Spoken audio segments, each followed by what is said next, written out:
Beach season is in full swing, and if you're in the Duxbury area, there's some do's and don'ts to remember before you spread out that beach blanket and unpack your cooler. PCN's Brian Sullivan met up with Duxbury's harbor master and recreation director to get the scoop. It's safe to say that summer is here for good. Well, at least until the fall rolls around. And if you live in a coastal town like Duxbury, there's a good chance the beach will be a destination point for you on many occasions this season. We met up with some officials from the town to talk safety and luckily made it over the Powder Point Bridge and found a parking spot before the place filled in. We spoke with the harbor master to get an idea of things people should watch for this summer. One of the issues that we are very cognizant of and very strict about are speeds, motor vehicle speeds. At no time are motor vehicles enabled or allowed to travel above 10 miles an hour in any parking lot, across the Powder Point Bridge, and 15 miles an hour on the back road, unless you're in a restricted area because of endangered species. That's 5 miles an hour.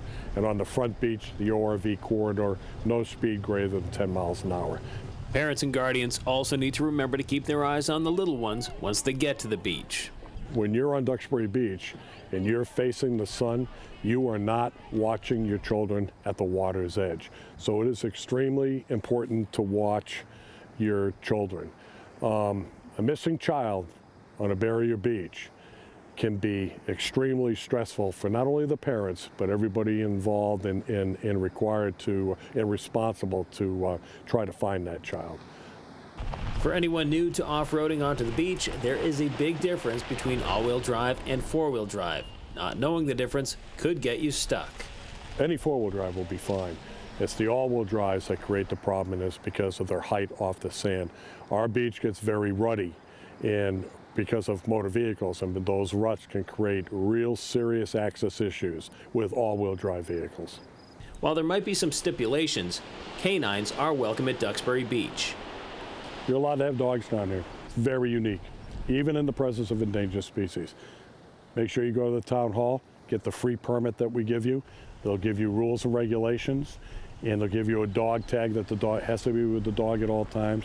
And please, keep that dog on a leash at all times. While dogs are allowed at the beach, inflatable rafts and kites are not. And now that the season is in full swing, lifeguards are on the beach 7 days a week from 9 to 5 through Labor Day. But even with them, there are still things to watch out for. We do have a fairly gradual beach going out as low tide goes out. We don't have the dramatic drop-offs like on the Cape beaches, but that doesn't mean that we can't have challenging surf conditions, possible riptide, things like that. You know, animals live in the ocean. We have had sharks here before, we have had seals, so people need to be aware of those kinds of things. But I think overall, the biggest thing is keep an eye on your children. There's a lot of people. There can be, on a busy Saturday, Sunday, there can be literally thousands of people just in this area to the east of the resident parking lot. So, you know, everybody's, you know, got a shirt off and a similar covered bathing suit, and it's can get very congested. So you need to make sure that your kids are safe, that you're watching them at all times.